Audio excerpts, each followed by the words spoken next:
I love that, man. That's a smiley face. How are you? Not bad. Staying busy. I know your team is growing. I think that's very cool. So, Yeah, I want to be capped off at one more agent for the time being, though. I think I'm just gonna hire one more agent and just kind of focus on us yeah, and see how I can scale up from there. I've been on teams where you kind of just the team leader brokers sell you the world. You get on, you kind of just get lost in the sauce on the team, and it's just kind of like, what about me? So what about I don't me? want that culture. Yeah. Yeah, I'll tell you, particularly as we talk about the development of, being a strong team lead and having a team that's cohesive and work well with each other is absolutely, kind of realizing what your threshold is in growth. So if you think about it on a parallel process with larger companies, right? Because you're a company, bigger companies are companies, bigger than those bigger companies are companies, but they all do the same thing. And one, which is we've seen many companies in the real estate space specifically contract because they overhired. They had too many bodies and couldn't adjust or accommodate all of those people. The same holds true when we're kind of building our own brand and such, which is there's a level of growth that has to be achieved in order to hit that next plateau. It's great to have the ambition of 100 agents, but if you hire 100 agents right now with no business, what's your breakage, right? And then what's your ability to train and scale those agents up to where they're productive. So I absolutely think you're doing the right thing from a strategic standpoint, for sure. Exactly. I know. Once I have the capital to hire somebody to be like a full-time agent trainer, Yeah, then we can scale up a little bit harder, right? completely. That's exactly up. That's when you start to scale because, and that's one thing I'll talk about today, which is, it's kind of the difference between leadership and management, right? People think that it's the same. Leadership is, someone who is a leader or in leadership and someone who is management, they walk the same line, but they actually don't. I mean, when you think about it, there's a distinctive characteristic between the two, even though they're complementary. Pretty much leaders are the ones who set the direction for the work.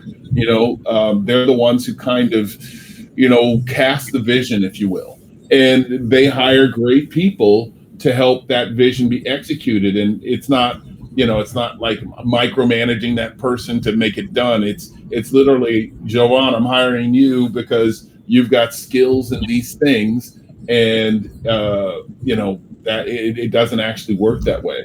So if you think about go ahead. I wasn't saying anything. Oh, sorry. Sorry. It's folks that are in the queue. Give me 1 second. Let me let some folks in the queue.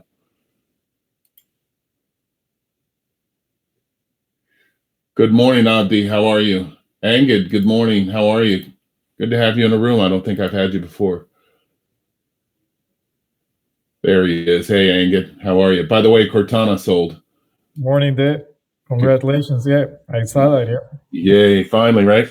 So, I was talking about the difference between leadership and management. So let me reframe it now that we've got a few more bodies in the room and a couple folks who didn't participate in this last week. So we started our team leader development workshop last week. Everybody aspires to be something different, right? We never stay in the same state as when we started, right? We always have ambition. So, if you work in a restaurant and you came on board as a dishwasher, I'm sure that's not your long-term life goal is to remain at a dishwasher. Hey, if it is, more power to you, but typically you're wanting to scale up. You're learning the business from the ground up, so to speak. And I'm only saying dishwasher because, I'm just kind of trying to think of the flow of a restaurant. But you'll always have desires and dreams, particularly as your skill level increases and you notice that you have an aptitude or a skill for this thing. Like everybody in this meeting today has a skill in real estate. You've done it for a while. You have a really good, solid understanding of what the business is and how it functions. And those are things that you can impart to others. Last week, we talked a little bit about how franchising became a really big thing. You know, Ray Kroc was one of those guys who helped to, you know, really push franchising or franchise models forward with McDonald's. And, you know, his foundation and his estate will get two cents on every burger for, you know, the remaining of time or however long McDonald's exists. And I think we all know, I don't think it's going away anytime soon, right? That's kind of what each and every one of you are doing or wanting to do from a business perspective. Is rather than you work 3 times as hard, you're looking at bringing bodies under your fold that can actually share in the workload and everybody receive a piece of that profit, right? Sometimes they're newer agents who need your guidance, need your skill set, need you to impart some of your wisdom that you've learned along the way in order to help them get there. Sometimes it's external of you, like, you know, a coach like me or Radius as a whole, or external coaches that kind of help, but it's a combination of things. And last week we talked about identifying who you are in your team. So if you think about your team or the development of your team, you know, what role do you play? And literally, you're at the head of your team. In other words, you're the revenue producer, you're the vision caster, you're the driver of what motivates all things, because it's your business and you're wanting your business to grow. That's why I talked about hiring the best people. Sometimes seeing the best person isn't always what we see. Somebody may interview well and say, hey, I'm motivated, I'm going to do these things, and all this stuff is great, and life's going to be great, and we're going to scale tippy-top mountain heights. That doesn't always come to fruition. Part of the reason is some people interview well, but they don't have the internal drive, the intestinal fortitude to move themselves forward. So that's why the topic of today's class is really all about leadership versus management. I'll switch around a bit, but again, management is really, you know, organizational goals, you know, in order to create efficiencies. That's more of what managers do. Leaders really kind of cast that vision. They set the direction. They're the North Star. They're the compass in that team, so to speak. And I hate using that word, but you know, that's a word that we all know, because that's what helps us find direction, is that compass that's in our head. I'll just call it a GPS, because I feel like a traitor when I'm saying compass. That's all right, man. They're all going to come over here eventually. They just reported losses again for like the 6th straight quarter or something like that. You are exactly right. You know, they oversold, overbuilt, can't deliver on. You know, I've watched their valuation decline over and over and over. So love what you're thinking for sure.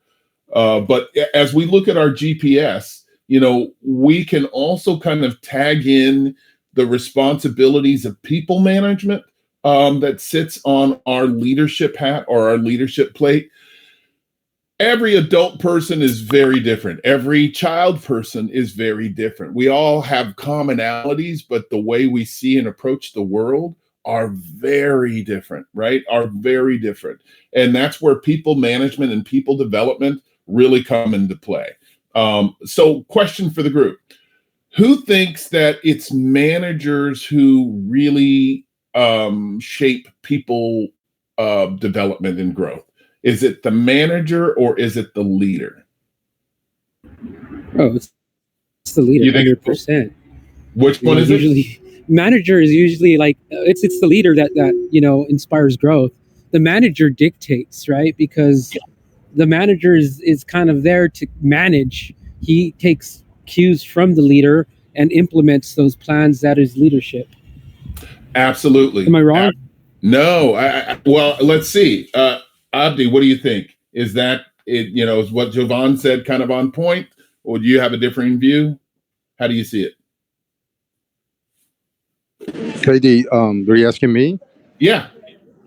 No, I feel the same way. I mean, sometimes in my past experiences when I was in the corporate world, I saw some managers that were like also leaders too, that really had an impact on the team, and in terms of, you know, giving guidance to the team members and everything. I had a couple managers that they were really good leaders too at the same time. Right. But yeah, I feel the same way. So I feel like, yeah, managers are there to kind of like dictate things, and leaders are really have a different overall view of the whole business. That's a great distinction. Leaders, in my opinion, they absolutely have an overall viewpoint, right? They're the ones sitting on the mountaintop looking into the valley, and they're seeing where growth's going to happen, where what's going to be over here is this building, and over here is going to be parks and school. They're the ones who are kind of, like I said, that vision caster. Managers aren't always that. So the reason I'm kind of really addressing these distinctions, many of us, many of you have been managers in your previous life, in your present life. If you're in a career that's other than real estate, we've all come from careers other than real estate. 9 times out of 10, real estate isn't your average person's first out of the gate career. Sometimes it is, but a lot of times it's not. Most times it's not. As a matter of fact, people enter into real estate having been at 2 or 3 different types of industries before settling on one. I certainly was in another industry before I came into real estate, and it was a very satisfying industry, very well paid kind of industry, but I'm not sure what was missing for me. But when we talk about, as you're starting to guide and develop your team, it's asking yourself very cleanly, very simply, very honestly, what is it that you're bringing to the table that would allow someone to follow you, right? Some of us attack it from a simple standpoint, right? We paid for a lead aggregator like Zillow, or we're on some type of other premium, Boomtown or something like that, and we have more leads than we know what to do with. So we're saying, okay, well, I'm going to bring on 5, 6, 10 people to help me work these leads, and I'm going to carve off a piece of money for myself because I'm the one who's generating all this. And that's great, strategically, from a very simple, very basic standpoint, because you're subject to what market conditions are, right? You may be plentiful today, and 6 months from now, it may dry up. Now you've got all these folks that you brought on board that you essentially said, hey, I'm giving you these leads, which is not vision, by the way, right? It's just a system of need versus vision. You're having these people work it, and you're reaping the benefits in the near term, but in the long state or in the long-term state, there's nothing to be had. And these folks start to leave you. So as you're asking yourself, who are you as a leader that would cause someone to follow you? Have you cast your vision in a way that someone is going to be able to align with that and actually move their life or their business model forward under you to where there's mutual success? So it's really kind of attacking that from an honesty standpoint. Where am I? And if I'm not there, if I'm not that vision caster, what do I need to do to become that vision caster? Or is there another member in my team who, from a positioning standpoint, may align with what I want to do, but they're clearly more of a leader? Not all of us are leaders, to be truthful, right? We want to be, but some of us, and there's nothing wrong with it, by the way, right? Some of us we are great managers, but not necessarily leaders, or vice versa. You're a great leader, but not a strong manager. And then some of you kind of sit in the camp of both. It's kind of hard to be both, right? I would say I fall more strongly in the leadership bucket, and then I have some managerial talent as well. But there are some things from an organizational standpoint that I fail at. I'm not the best person for paperwork because that's not what I love. I don't have passion around it. I do it because it's a necessary evil. But it's not the first thing I love. In my former career, I did a lot of charting. I had to constantly report on the people I saw, and that way other practitioners could, say, okay, well, he met with this person and this was the level of care given and blah, blah, blah. But paperwork, I hated. I loved, the work, but I didn't necessarily like the paperwork. So, I fail from a, managerial standpoint on that. But I feel that I'm a pretty strong leader. So when we talk about it, we also when we talk about the differences between whether we're a leader, a visionary, whether we're a manager with strong organizational skills.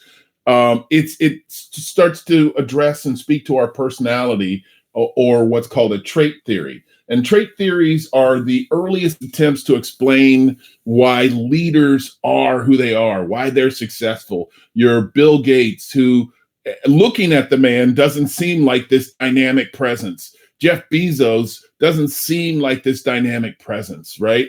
But they're forces to be reckoned with, right? Bill Gates, Jeff Bezos, Elon Musk, Steve Jobs when he was alive. I mean, Steve Jobs clearly was a visionary, wasn't a personable guy by all accounts. I never met the man, so I don't know what's true or not true, but everything I've ever watched from a documentary standpoint, the guy was kind of a jerk, but he had vision beyond belief, and people were able to follow him because he outlined. You as agents, a lot of what's going to happen is you're going to have people follow because your business model is killing it. And hey, I want to learn from him. How did he do that? How did he get there? Those are those things that in our world start to create a leader. I mean, and these things happen organically. Part of how I started running teams and coaching and doing things like that is I had fortune enough to be successful in my very early years of real estate, just based on things I've done previously. It afforded me great opportunities in real estate, and, was able to share that with others and kind of guide and create principles of success around that. And so it helped to get me to different states of my career. So I appreciated that. But when we talk about, trait theories and kind of understanding what makes us successful, we focus on the importance of being the right leader rather than just developing a leader, right? People can tell you what you need to do, but if it doesn't align or if it doesn't fit with the core of who you are, in other words, if you're not a person who's got a ton of charisma or, you're a super confident individual, and you don't need to be that, by the way, to be a great leader. Like I said, if you look at Bill Gates, at least surfacely, doesn't look like this incredibly charismatic guy, right? He looks like, he might be standing by himself in the corner at a mixer or at a cocktail party or something. He doesn't look like he'd be the life of the party. And, that really isn't charisma when you think about it. That's somebody who's gregarious and someone who's very open, and can engage others quickly, but it's not necessary charisma. Sometimes it's liquid courage, which creates that artificial confidence and that charisma, or sometimes it just creates that loud, obnoxious drunk who you're kind of going, yeah, God, this guy needs to go home, right? So as we look at your success, as we look at your personality traits, it's important that you understand kind of command and control leadership methods. Sometimes we have to make hard decisions, for sure. We have, because the vision, in order for the vision to be executed, sometimes things need to change. Sometimes there's things you may have brought on board that have to be jettisoned because they're just too much weight and they won't allow your vision to rise. So we let those things go. I'm going to stop where I'm going right there for just a minute, because again, we're talking about leadership versus management. And I want to throw a couple things out to the group to kind of get a sense of how good you are at leadership, or what you think your strengths are in leadership. So I'm going to ask open questions, and we can talk about it openly, or you can kind of sit in silence and think about who you are. So my first question is this. When assigning tasks, do you consider people's skills and interest when you're assigning those tasks? So your answer options are, I don't do it at all. Sometimes I do it quite a bit, or I do it quite a bit. So I don't do it at all. Sometimes I do it, or I do it quite often.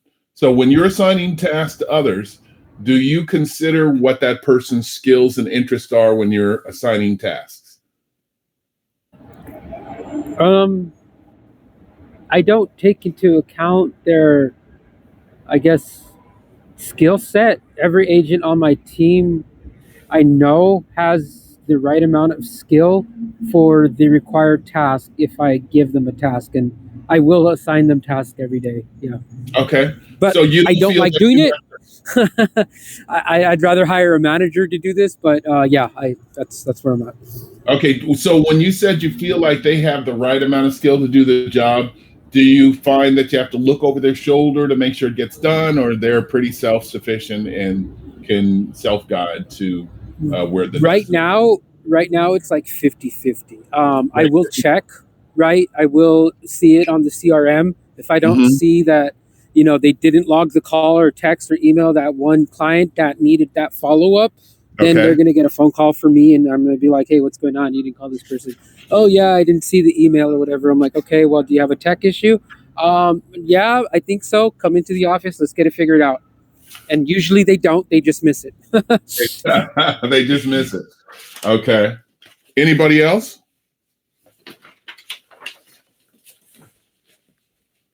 Okay. Next question. Do you doubt yourself or your ability, or I'll ask it the way it's written.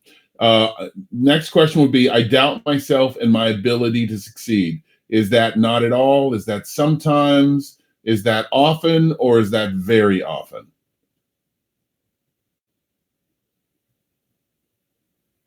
Okay. Oof, I'm gonna that's take a that's a that's a heavyweight question right there, right? Because a lot of it people aren't is. going to admit that they doubt themselves. A lot of people are they're going to let pride get in the way of that question. But I think even at some level, like in the beginning of like when Jesus was alive, I think he doubted himself in the beginning, right? So there's Mhm. nothing wrong with doubt. Sometimes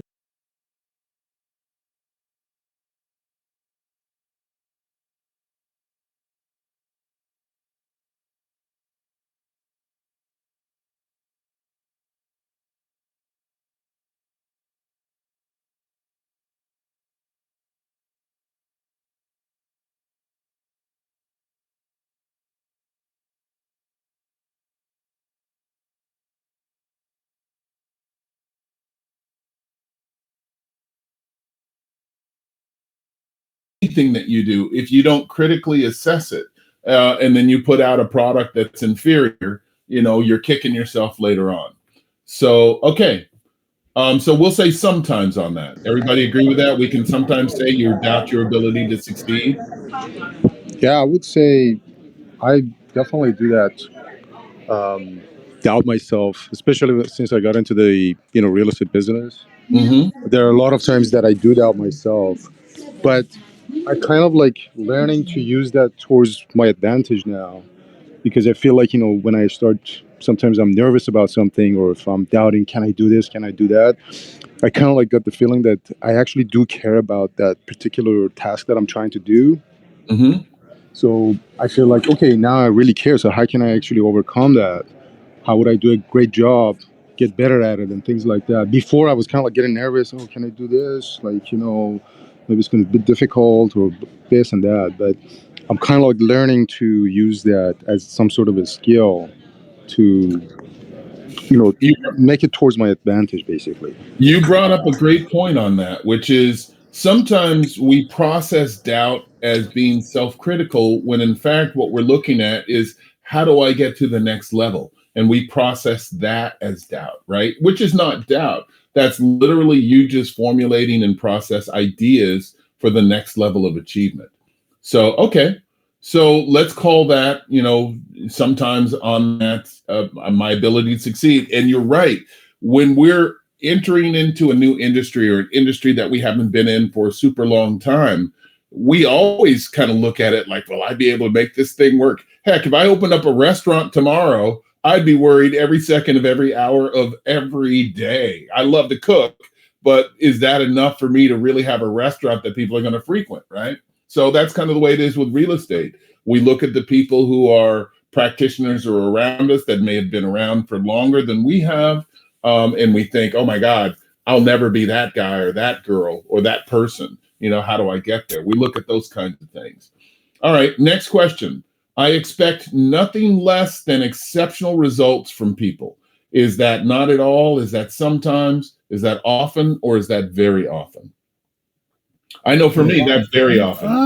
It's very often.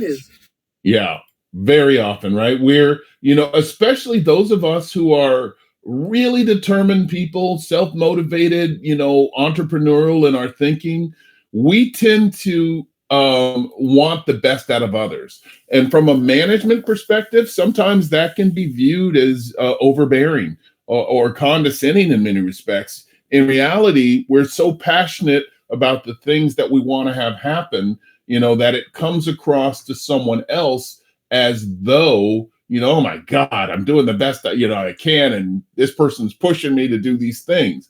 And that's one of those critical differences between leadership and between management is there are clearly effective approaches to kind of get at someone to where you're wanting to generate their best efforts. Everybody will tell you they're giving it their best effort, but oftentimes people are unsure of the task that we're trying to achieve with them.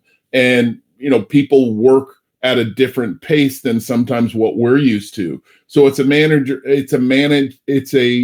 of asking lots and lots of questions of your team so that complete alignment can happen. That way they understand your work style, you understand their work style, expectations can align, they can achieve in a way that feels meaningful for them and meaningful for you as well.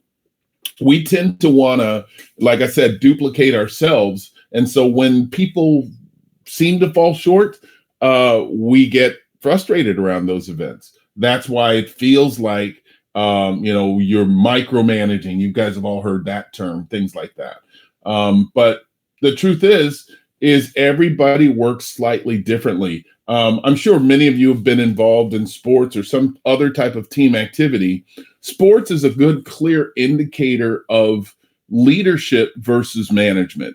Some people are going, dang it, I told you, let's say if it was, football, I told you to run down to the sideline and cut inside towards the goalpost and you stopped. That's a form or a function of management, right? I gave you a task, you didn't perform. I'm going to chastise or scold you because I think it's a motivator. 9 times out of 10, it creates resentment on some level because there was a disruption in communication. And communication's always the key, particularly when we talk about leadership versus management. It falls under that same thing under that umbrella of communication. Typically, when we're wanting the best or exceptional results from somebody, we're also expecting them to work as hard or harder than you do. And that's just not the case. Real question. How many of you are hypercritical of yourselves when you fail?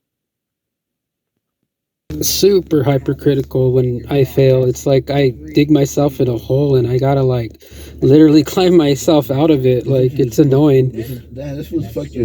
It's annoying, but it's reality, right? It's annoying, but it's reality. When we're so driven, we expect so much of others. And that's that point of leadership to where you literally have to stop and put a management hat on. So while I said there's a difference, frequently when we're running the company on our own, we're both leaders and managers, right? And I told you already, we're never fully successful at both. We can be, but the vision almost always wins out over the managerial component because we're so definite about where we're going from a destination standpoint that we're not going to let anything stand in our way. And oftentimes we do. And it's inadvertent, but it absolutely happens. So it's always being aware of who you are at any given moment. When we're dealing with other human beings, it's a constant gut check. I'm a person who sometimes I get impatient. Yeah, I really want this thing to happen. And my wife will tell you this every day, all day. And, it's not going fast enough for my needs or my likes. And sometimes I get snappy and it's not done maliciously, but it's done out of the fact of my expectation of that moment or that scenario is different. And so I have to constantly make sure I expect people to work as hard as I do. If I'm working till 10 o'clock, you know, why aren't you working until 10 o'clock? Why? What do you mean you're going home at 4? You know, some people have a different sense of life-work balance. And if you keep in mind as well, no matter who you hire on your team, at the end of the day, it's still your vision as the leader. So you're always wanting to execute what your vision is. So if someone's not working as hard as you, they've agreed to go with you on that journey for whatever reason, but it's still not their vision at the end of the day, right? It's very difficult to hire someone who's like, absolutely, that's what I want too. I'll go to the destinations, to the ends of the earth with you on that. They'll go with you, but there's something in it for them. All right, next question. When someone is upset, I try to understand how they're feeling. Is that not at all, sometimes, often, or very often? What do we think on that? That's often for me. Okay. Yeah.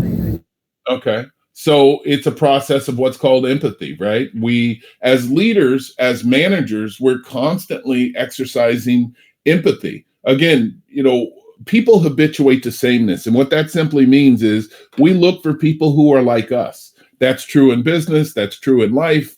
You know, we align, and it's not necessarily culturally based or race-based or religious-based or anything like that. You know, you can be of completely different religious faith and from a completely different culture and be best friends with someone who's like-minded to you. And so that's kind of what we look at when we look at someone who's upset. Do we try and exercise or employ empathy and kind of understand how they're feeling, no matter how irrational it is? Or do we kind of go, suck it up and get better at what you do, right? Sometimes we go, suck it up, get better at what you do. Sometimes that might be effective, right? Depending on what someone's upset about. We know that feelings can sometimes be irrational, or it's a misperception that almost always boils down to communication. The thing about leadership and management is that we all communicate very differently, and we may think our message is very clear when in fact it's murky, it's muddy, someone, you know, didn't understand it. As human beings, we're conditioned to not ask questions often, particularly as adult human beings. It's one of those things of, you know, it presents a certain level of embarrassment that we don't want to subject ourselves to by saying, I don't understand what you're saying. Or it can create resentment from the person who's delivering the message. What don't you understand? This is very clear. You know, are you stupid or something, right? It gets into, again, poor language and different styles of communication. All right, next question. We'll do 2 more and I'll be done. When circumstances change, I struggle to know what to do. Is that sometimes, is that often, or is that very often? Sure, that's sometimes. Sometimes, okay. When circumstances change, sometimes it takes us to take a step back to look at what the change actually was. Is it perceptible or imperceptible? How will it impact or affect our business? How will it impact or affect the vision that you've cast? You know, and, you know, how does it affect you personally? So all those things come into play when we're faced with change or when we're faced with circumstance. A good example would be the market that we came out of, subsequently went into an adjusting market or a trending market. How did everybody adjust to that? Many people aligned with what consumer sentiment may have said, which is, you know, the market is the market has crashed. It sucks. It's this and that. When in fact, most people were taking a pause to kind of say, what's going on? All right, things have changed. You know, there's no longer multiple offers and over asking. Sellers are willing to be more effective negotiators during the process, or they're willing to create some concessions, things like that. Some people absolutely pulled their cars over and waited for, you know, the road to open up again. Some people said, no, I think there's still some road there. Let me continue to drive forward. So that's a good one to constantly evaluate, which is when change happens, where do I struggle with that change? Because you as a leader are going to impact your team if when change happens, you're struggling to understand what that change is, because they're looking at you as, is there still a vision that we're following? Are we still going somewhere? Or what are we doing? And that creates more stress, more frustration for you. All right, last one. I am highly motivated because I know that I have what it takes to be successful. What do we think on that one? Yes, for sure. Absolutely. Highly motivated. Like I said, in order just to do this thing, right? In order to do something like real estate, not only do we have to like people, but we've got to be highly motivated for success. Real estate is the oddest thing on the planet. While you can make untold wealth, you're also going to starve, right? You also have the option of starving. And then there's some of the things that are in the middle, but you're either on one side of the spectrum or the other. So if you're not motivated, even through failure, to continue to pick yourself up or to pick your team up, it's going to be a very difficult business. So kind of as we circle back around to the difference between management and leadership, all of those questions that we asked are really more tailored to, how are you as a leader? Are you that person who every event that comes across your table, you panic, you freak out, you don't have a tool to fix whatever it is? As a leader, even with a strong vision, when you're uncertain of each and every step you take, it's going to magnify itself with each and every team member that you have. It's like when mom and dad are in financial trouble or whatever, or fighting or something that affects the family.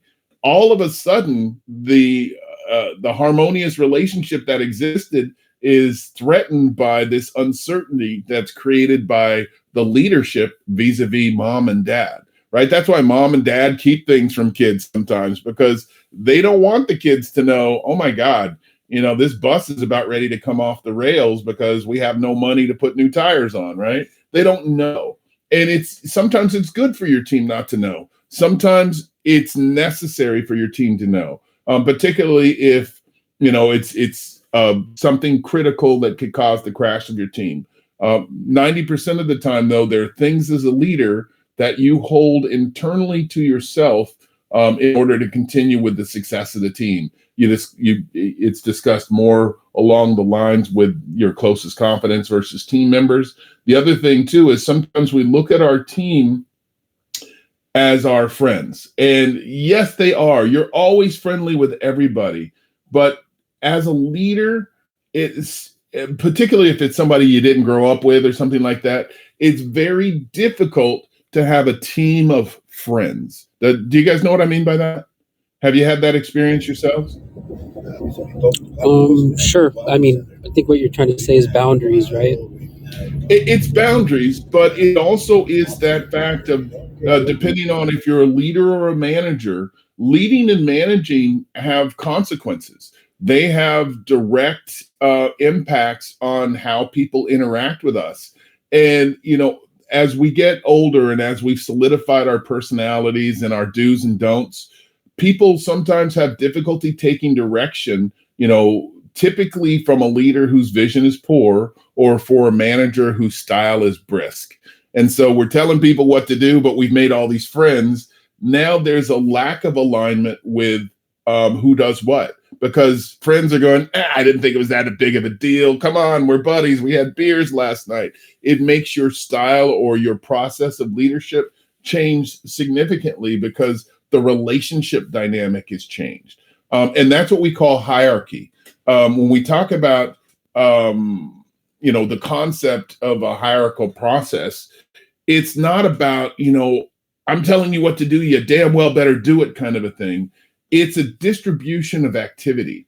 And, when you think about distributed leadership, which is how you employ everybody on your team to do something specifically. It's the product or interacting a network of individuals that don't act as a single person. So better way to say that is everybody's going to have a slightly different task. When everybody's your friend, you create a different relationship dynamic that sometimes immobilizes the process of movement. So it opens up leadership or managerial opportunities to kind of be excluded because everybody feels equal. Does that make sense to everyone? Yep. Yes. And again, I'm not talking about taking away or disempowering someone, but as a leader, as the one with a good, clear, true vision, you have to stay the course. So if everybody's your friend and you're making hard decisions, friends tend to feel like opportunities are equal. And when friends tend to feel like opportunities are equal, sometimes things don't get executed or they get executed improperly, which causes the vision or the direction to change, or it causes more work for the leader and or the leader manager to make those adjustments. So I trust me when I'm telling you, stay friendly, definitely stay friendly, but understand who you are in terms of that hierarchical chain of your team. It serves you in the long term to maintain yourself as the visionary with a direction. Remember, I told you, at least surfacely, it appears as though Steve Jobs was just a jerk, right?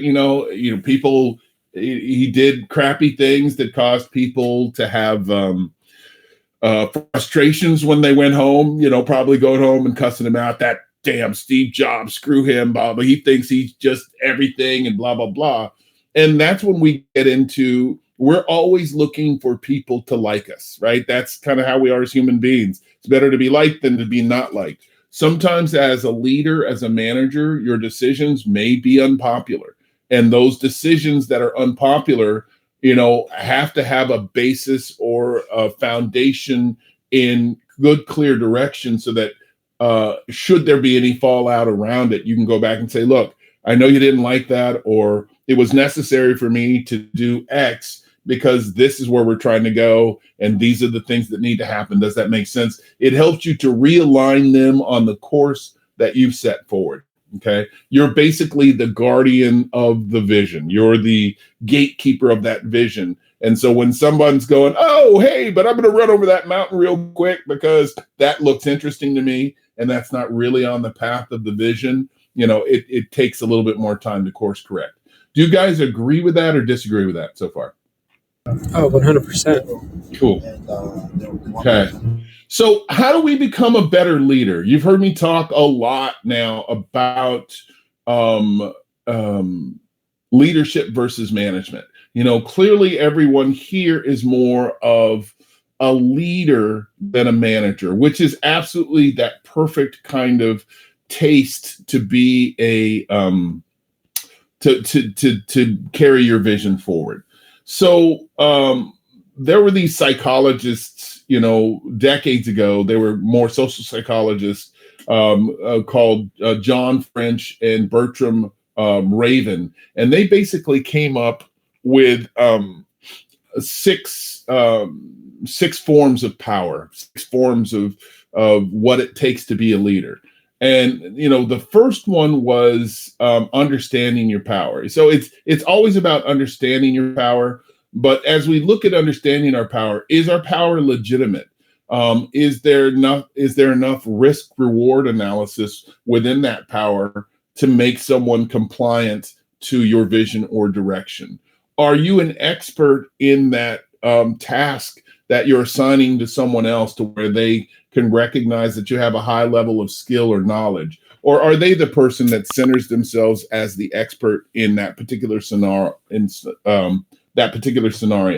Are you more of a coercive leader than you are a compliant leader? In other words, are you kind of bullying people if there's levels of non-compliance, things like punishments, things like that, or, harsh tones? Or are you more a reverent kind of leader to where you're at least acknowledging someone's worthiness and their skill set?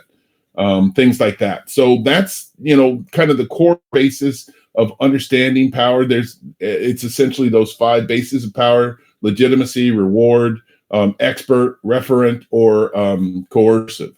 And then when we talk about the basis of power, there are the positive power resources that we use, and then the legitimate power. So you've heard me talk a lot through this about, as we're casting that vision, are we that person who literally is that skill leader, presented with positions of strength and understanding, good, clear vision directive, that we know that's legitimate power because, they've seen what we're doing and they see where it's going. That's legitimate power versus that positional power. And that positional power is, like me, I'm the head of brokerage here at Radius. That would be me kind of going, you're going to listen to me because I'm the head of brokerage. I'm not going to listen to you because you don't know what the hell you're talking about, right? That would be easy for someone for something to happen in that way. But the truth is, so I think I can safely say that I don't do it in that way, or, people recognize me because they understand that I've got some skills that I can impart different things to. That's how each and every one of you are going to look at kind of what your business model is. So let me kind of summarize a lot. I know I've jumped around a bit today, but I kind of want to give you guys a wider breadth of kind of what this all looks like. And as we continue to move forward in our leadership understanding and our leadership journey, we can talk more specifically. But in summary, kind of the things that we've talked about today is keeping in mind that leadership is very complex, right? It's not a black and white moment. It's not just one size fits all. It's complex and it's continually evolving. Again, you as the leader, you're the visionary. You're the one who sets the direction. You create the tone of the culture inside of your team. And by the way, culture is everything. Culture is everything when you're building and growing a team. It's very easy to get toxic very quickly. Things like jealousy, avarice, all those kinds of things kind of come into play when you're putting people together. Some people may look at you and go, why does he get to be the leader? What does he know? Or what does she know that I don't know? I've been doing this thing just as long. I'm just as good. I'm just as better, or better than they are. And they may not want to follow your direction in the way you've given it, or they may attempt to poison others as to the imperfections in the leadership and the direction that you're providing. Okay. So you're always looking at whether you're doing it directly or indirectly, building systems of growth and development, building and developing your team through coaching. There's a very different process of coaching versus training. Training is usually short-lived, and it's more of a telling kind of authority than it is actually helping someone based on their skills get to the next plateau. But each circumstance is different. So a leader is historically flexible because you're going to have people at different stages or different levels of development, not only from themselves personally, but from their career perspective. And then effective leadership is not limited by, again, management roles, right? We can assign ourselves a managerial title, but it doesn't make us a leader. It doesn't make us a visionary. It's just a title. And people will, in the short term, respond to the title. But in the long term, if the leadership aspect is not there, if the level of expertise is not there, you're going to start to run into difficulties very quickly. Again, maintaining that hierarchical aspect of who you are is necessary. And again, I'm not saying don't be friendly for sure, but if you make everybody your best buddy, you're going to have difficulties with inspiration. Your best buddy doesn't always follow with what you do, even though they like you, they know you, they trust you. It's difficult to embody expert power when everybody's a buddy because everybody feels on the same level or they feel equal. And so it minimizes the level of effectiveness from a leadership standpoint. And again, as a leader, it's all about being excited about your journey, the path that you're on. Where are you going? What is the direction that you're taking to get to the place to wwhere you want your team to be? With that being said, we've got about 10 minutes. I'll open it up to questions and comments.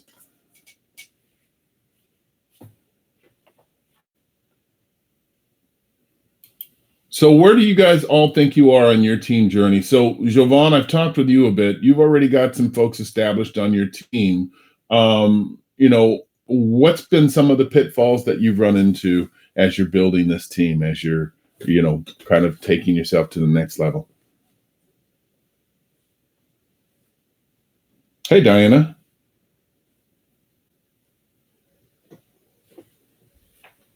Am I frozen, guys? Hello. Hey, there you go. Sorry, I just saw there was a live talk, so I was like, "Oh, let me get on." Got it. Yeah, we're talking a little bit about leadership. This is a leadership training series.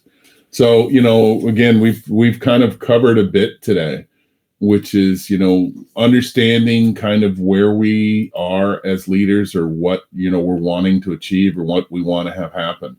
I think I told you guys this before. I am someone who reads real estate or, growth and development, something along those lines, every single day. I know that, even though I'm old and have been around forever, and have had lots of opportunities of growth and development, I'm continually learning. I'll tell you a big challenge for me in today's day.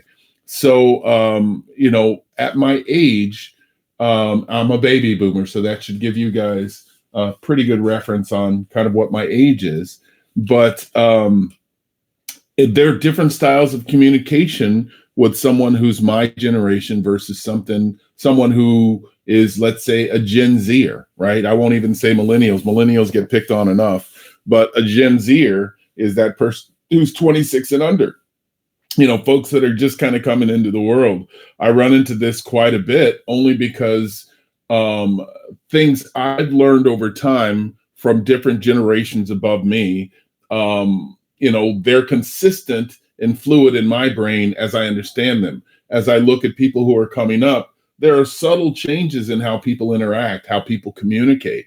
And sometimes I find myself continually making adjustments, because my style or my format of communication, while it would have been effective with someone else, may not have the same type of impact to, someone of a different generation. So I look at those kinds of things all the time, and I'm constantly making adjustments. Sometimes you can overcorrect. Like, I've seen folks who are, in different generations really try and adapt to language that might be very specific to a newer generation or a younger generation, and it just looks ridiculous sometimes. You know what I mean? Language is unique and germane to kind of who you are. And so when you're trying to appropriate or misuse someone else's style of language, it's very difficult. All right, guys, as we wrap up, does anybody have anything that they want to add before I turn you loose? Otherwise, I'll see you guys same time, same bat channel next week. Well, this is very helpful. Yeah. I'm glad. I don't have a team yet. I'm thinking about building one, but I used to have a team when I was actually in the corporate world, managing a few other people. So I have that experience. Mm-hmm.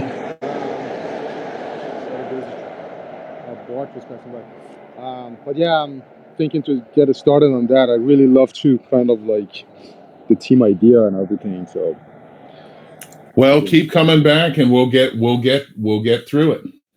Yes. I missed the last part there, D, but always helpful. Looking forward to next week, and I don't know what happened to my phone, but yeah. It happens, right? Okay, guys, go out and make it a great day. I will talk to you next week. All right, later, guys. Bye, everybody.